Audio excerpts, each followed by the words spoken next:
दैनंदिन वापरासाठी आणि एक महत्त्वाचे कागदपत्र असलेल्या आधार संदर्भात एक महत्त्वाची बातमी. नवीन ई-आधार ॲप 2025च्या अखेरपर्यंत लॉन्च होणार आहे.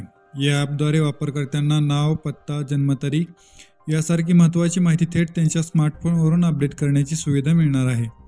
हे ॲप सध्याच्या ई-आधार ॲपपेक्षाही अधिक प्रगत असून आधार सेवा केंद्राला जाण्याची गरज मोठ्या प्रमाणात कमी होणार आहे.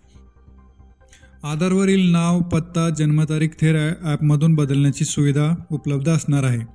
मोबाईल नंबर अद्ययावत करणे ॲपद्वारे शक्य होणार, मात्र बायोमेट्रिक पडताळणीसाठी आधार सेवा केंद्राला भेट द्यावी लागणार आहे.